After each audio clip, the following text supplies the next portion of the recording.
wow. Yep. Anyway, if you want to, please like the video, and if you haven't done so already, subscribe to the channel and click that bell button for future videos. Yes. Anyway, on with the basically still working around the cockpit, and here I'm just priming the actual framing for the canopy, which is basically a slot-in fit. Spoiler alert, it doesn't fit very well. So you're going to have to sand the outside of it quite substantially to actually get it to fit without it popping out. So yeah, oops.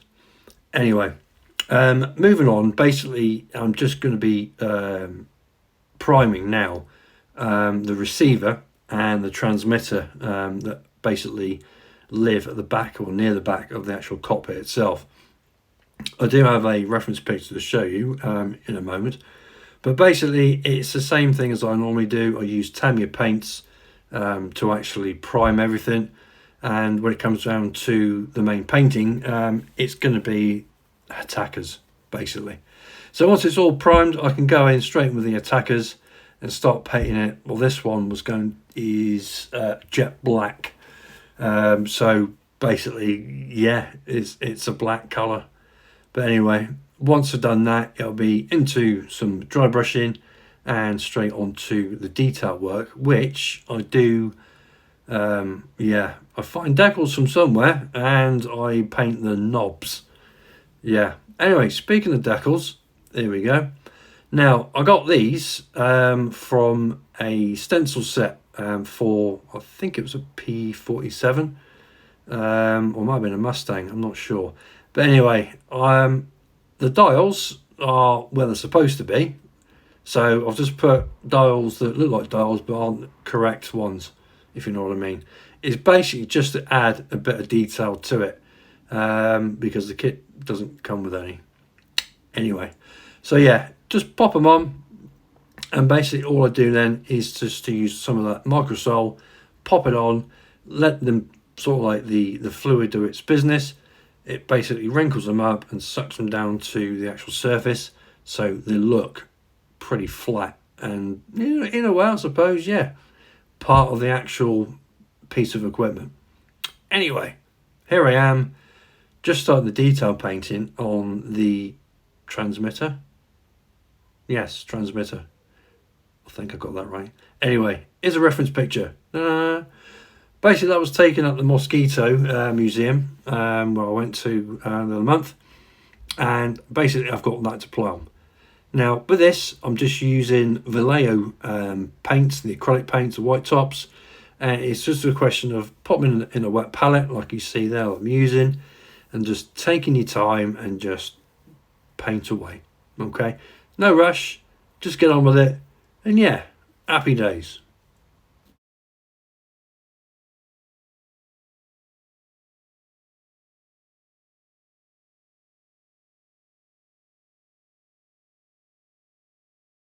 So when I thought I was ready, I started to do some dry brushing. But yeah, I didn't leave the decal to dry very well. And basically it cracked and I need to repair it. Yeah, nice one, Lenny. Oh dear, what have you done? Yeah.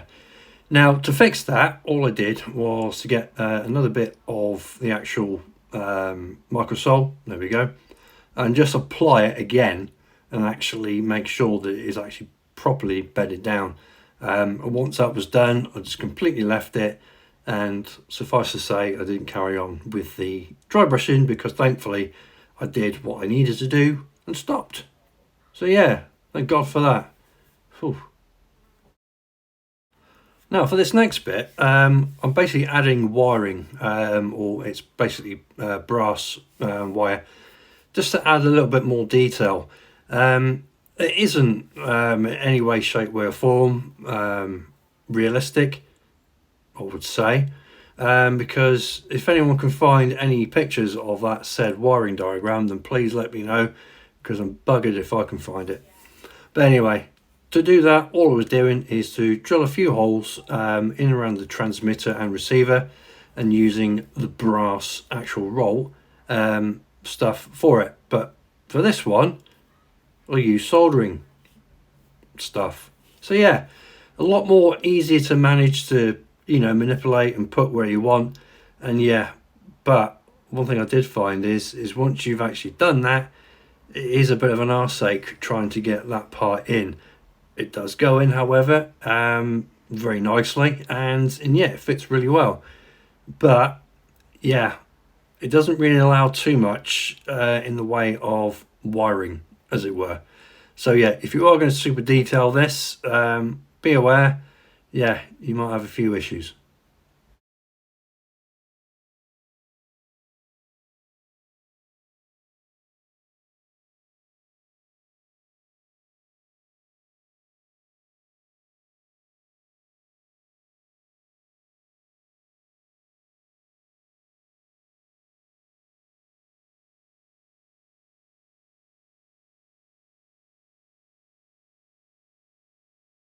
So with everything installed, I think it looks pretty good.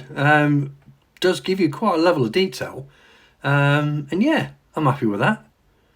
Yeah, well, I'm a bit more than happy with that. Yeah, I'm chuffed to bits.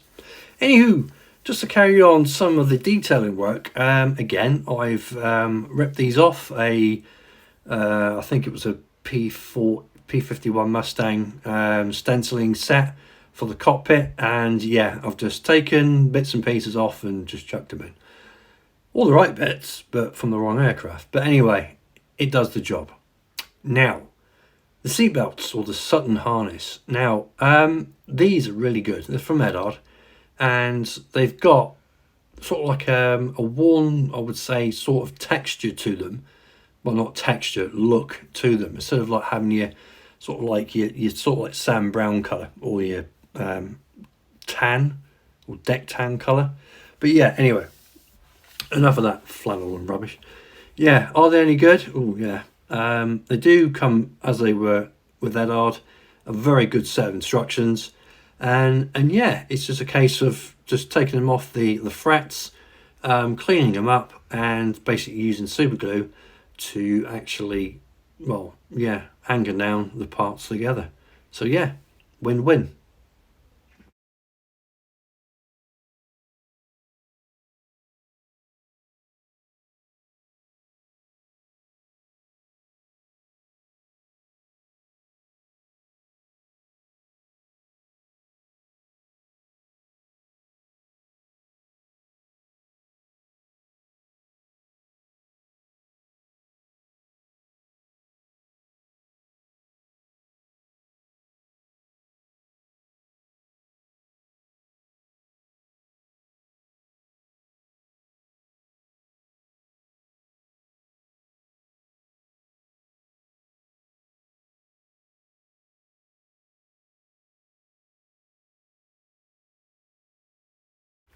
Right. Now, when it actually came to putting everything together, yeah, I was a bit of a diff.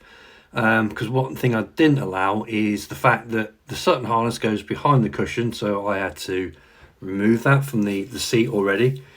But also, when I was trying to put it in, I really wasn't putting enough glue or super glue. So it did take me a couple of attempts to actually get it in and sort it, and get it to the actual place where where I wanted it. The top part of the Sutton harness, however, does have a small sort of like metal protruding point where it does go through the actual kit part, which is a very handy sort of like reference point for where you need to put the actual seat cushion and the actual Sutton harness itself. So sit back and watch me struggle.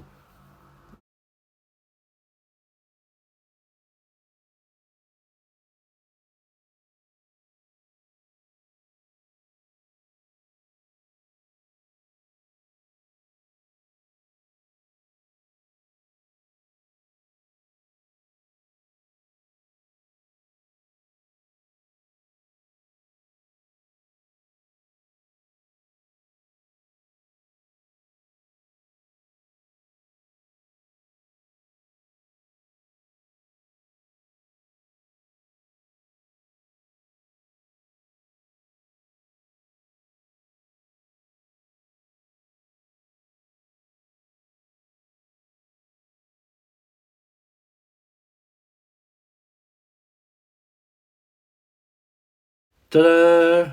There you go. Right, I'm not going to tell you how many attempts it took me because I don't want to embarrass myself. But anyway, it's in, it's sorted, and yeah. And yeah, just some still photographs just to show you some of the sort of like the templates that I've used to actually sort of like detail the cockpit a little bit more, just to give it hopefully a bit more realism. I'm being attacked by a moth now. Anyway, those are the actual bits and pieces, and yeah, happy days. And that is with the other Sutton harness, all in, all singing and dancing, and yeah, it really does make a huge difference to the actual cockpit. So there. Right, now onto the cockpit. Well, no, sorry, the canopy. Now, because this has been in the attic, well, not in the attic, but left, it was really grimy. Now, to clean this, all I use is your very, very cheap, basic household pledge furniture polish. And that's it. That's all I use. Just give it a good old rub, and basically leave it for a few moments. Go back with some kitchen towel or another sort of like cotton bud or whatever you use, and just to take it off and buff it up. And one thing you'll find is there won't be sort of like any sort of like major clarity change in the cockpit, sorry, the canopy, but it just gives you peace of mind that all that crap that might have been in there has now gone. So, speaking of crap, it's gone. So yeah, it does look clean, and once everything's painted and all together, you will get, yeah, a little bit more clarity, I suppose, but you can see everything in the cockpit without looking at crap first. So, masking. Now, obviously this is a large canopy. Now, there are several ways you can do this, and hopefully I'm going to be showing you the easiest. Now, I use different sort of like size or width Tamiya tape. What you use is entirely up to yourself, but for something like this, I'm going to be using quite a thick width of masking tape. Basically, to A, save on masking tape, and B, save some time. So all I do is get the edge, pop it to the sort of like the inner frame. Yeah, there you go, mate. Yeah. And thankfully with this, you do have quite a prominent frame. It's not overdone, but it's enough to give you that sort of like reference point of where you're actually going to be cutting. Now, again, I use another strand of masking tape, put it again against the inner frame, like so.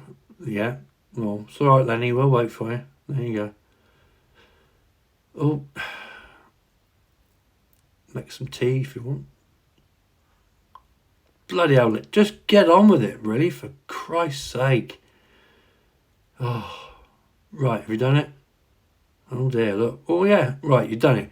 Right, now, what I do is with a nail or with a toothpick, just score the edges of where your actual knife is going to go to cut it.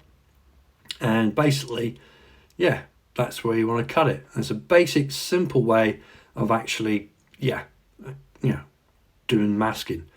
Now, if you can get yourself a newish blade, which is really sharp, and basically cut where you need to. Now, remember, when you do this, don't apply a lot of pressure to the blade. Let the blade do the work for you.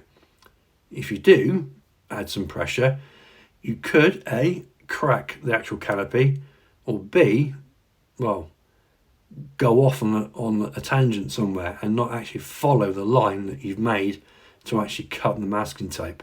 So, nice and easy, let the blade do the work, nice and done, off we go, and yeah, perfect. Just how I want it.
Now, because there is a sort of like slight curve at the front of the actual canopy itself, you just have to be just that little bit more careful and taking your time. Okay, now if you want to see some good masking, you can go and see the guru of the masking world, Rob, from Frontline Model Hobbies. He's very good at it. Yes, he is. He's very good. I'm average, as it were. But again, when you actually do curves like this, it's easy because it's 1/24 scale because it's big, but also just take your time, okay?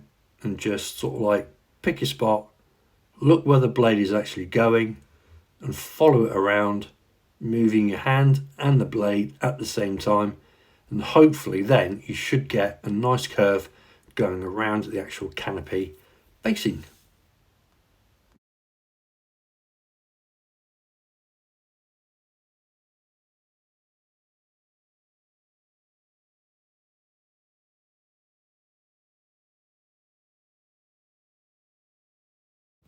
So with everything masked up and ready to go, it's time to actually paint it. And of course what I'm going to be doing is painting it interior grey green. This is the actual Tamiya acrylic that I'm using, which is XF71. And basically that will give you basically the colour when you look actually inside. So everything is as it should be. So it's all colour coordinated. You haven't, don't spray it black or grey. Spray it the internal colour only. Self-explanatory, bit of common sense. But then again, if you don't know, you don't know. So yeah, just make sure that you paint it the interior colour.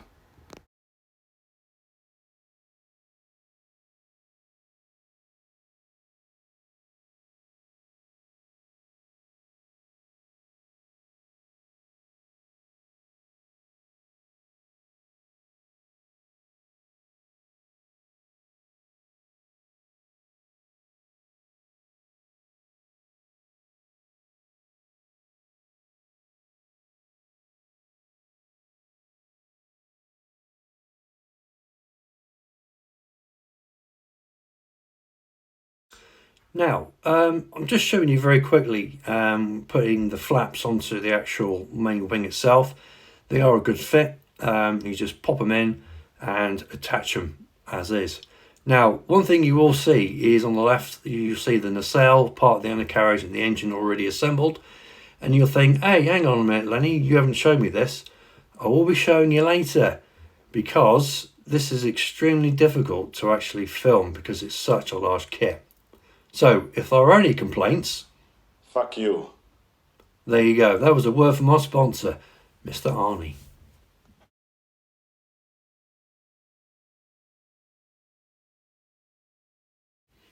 So, right. Sorry about that. But anyway, these are the times we live in, and I just know I'm going to get some bell end that's going to go, oh, Lenny, you don't show me this, ain't all rubbish, ain't it? Apologise for all these people that wouldn't say anything. So anyway, moving on. I've super glued the actual ailerons together onto the actual main wings, and I did slightly offset them just to give it a bit more animation and realism. If that's, yeah. But anyway, it's looking good. It's looking well. And yeah, this kit is really good. It fits well. And yeah, it's looking like a Mosquito now, proper. So to the end of that is a quick word from our sponsor. Fuck you. So to that end, thanks very much for watching, and I will see you on the next video. So until then, happy modelling and take care.